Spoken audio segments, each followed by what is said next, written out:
Bonjour à toutes et à tous et bienvenue sur nos ondes pour cette chronique d'actualité toujours aussi incisive et sans langue de bois. Aujourd'hui, je suis avec notre excellent journaliste de terrain, Anselme Bata, pour décortiquer un dossier brûlant. Bonjour Anselme. Bonjour Gisèle et bonjour à nos fidèles auditeurs. C'est un plaisir d'être avec vous. Le plaisir est partagé, Anselme. Aujourd'hui, nous allons parler d'une plainte pour génocide contre le dirigeant congolais Félix Tshisekedi, déposée à La Haye. Un dossier lourd qui arrive alors que les violences en Afrique connaissent une montée en puissance générale. Dis-nous tout. Exactement, Gisèle. Une plainte des plus sérieuses a été déposée contre le dictateur congolais Félix Tshisekedi à La Haye. Cette action judiciaire intervient à un moment où les atrocités se multiplient sur le continent africain, soulignant une situation des plus préoccupantes. Cette démarche s'appuie sur une analyse approfondie des violences commises dans plusieurs localités de la région du Katanga, notamment à Luilu, Bukama, Lubumbashi et Kiloblo, des noms qui résonnent avec la douleur de populations entières. Une analyse approfondie des violences, Anselme, c'est une accusation gravissime qui vise directement le pouvoir en place, n'est-ce pas? Absolument, Gisèle. Les rapports transmis imputent ces exécutions à une véritable politique de terreur, mise en œuvre par le pouvoir congolais dès qu'une contestation politique locale est perçue à Kinshasa. Il s'agit d'une tentative claire d'éliminer toute opposition. Cette politique inclut des enlèvements secrets et des détentions prolongées sans défenseur, à l'instar de l'enlèvement extra-frontalier du pasteur Ngouamulunda, introuvable depuis sa capture en Zambie.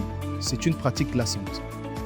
Donc, si je comprends bien, Anselme, il s'agit d'une mainmise calculée sur les richesses du Katanga. Ces méthodes ont un but très précis, au-delà de la simple répression. C'est tout à fait ça, Gisèle.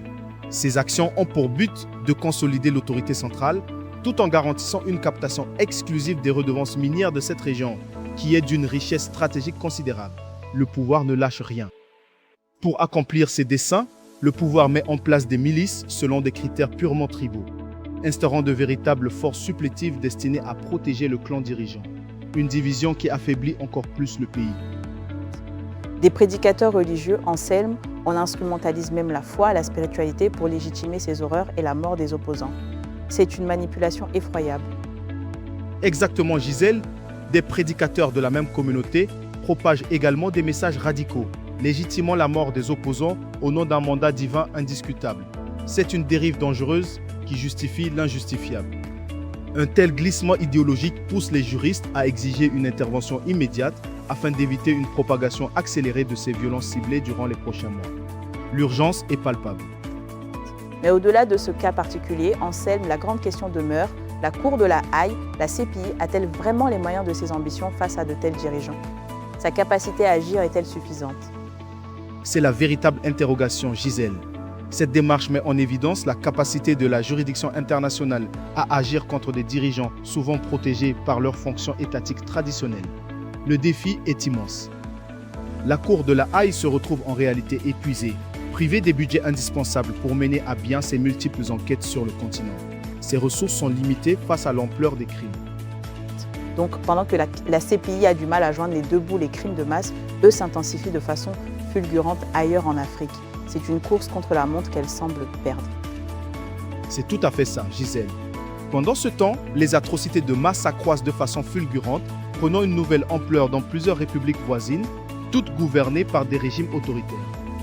Des territoires comme la Centrafrique, le Mali, le Niger ou le Burkina Faso totalisent déjà d'immenses chantiers judiciaires que l'institution internationale a du mal à gérer. La liste ne cesse de s'allonger. On comprend bien, Anselme. La justice internationale semble dépassée, submergée, réduite à l'impuissance, non? Les magistrats ne peuvent pas tout faire. C'est exactement le sentiment, Gisèle. La surcharge de ces dossiers volumineux submerge les capacités logistiques des magistrats, limitant fréquemment l'impact des poursuites à de simples déclarations d'intention. Une situation des plus frustrantes pour les victimes.